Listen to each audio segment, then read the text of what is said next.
We're going to do a little pretending today with this recipe that I'm going to share with you. I'm going to use half of this can of crushed pineapple for another recipe. So I'm going to go ahead and drain it. We're going to pretend that this is pineapple rings because there ain't no sense of wasting half of this crushed pineapple because I'm going to use it for another recipe. So we're going to drain this because we're going to need half of this. Well, all of it's got to be drained, but half of this the crushed pineapple will be for one recipe, and then the other half plus the juice down there will be used for the other half. So another recipe. So stay tuned for that. So I'm going to do a little pretending on this recipe. I got my rice going. This is pork steak without no bone. We're going to salt and pepper it. Really, we're supposed to use pork chop, but hey, we're going to pretend today. So this is the last meal, maybe, that I make out of this cookbook. So there's 2 pork steaks. We've got to get them brown. So I'm browning my pork steak, and then we're going to drain this grease off of this. We're going to add some other ingredients to this. So I'm going to let this side brown, and then we're going to pull it out for a little bit. I'm going to add my spices, some cornstarch and some brown sugar, some cinnamon. I'm going to stir that in, and then we're going to add our drained pineapple, our pineapple juice.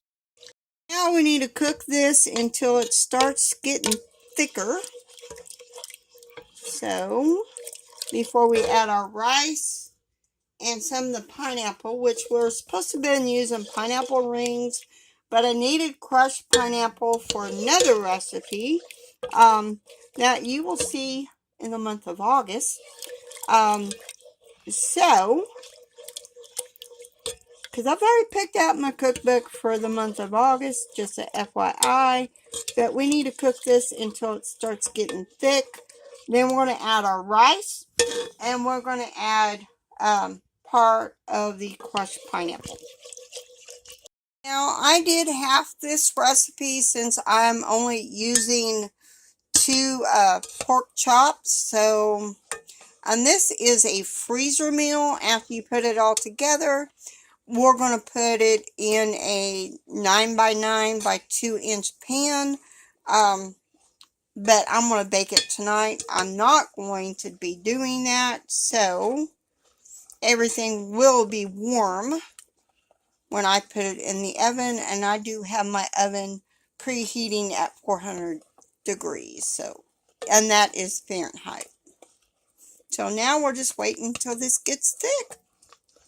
So the recipe says to add the pineapple and half the pineapple with the rice mixture. So I'm going to add biggest part of that to that.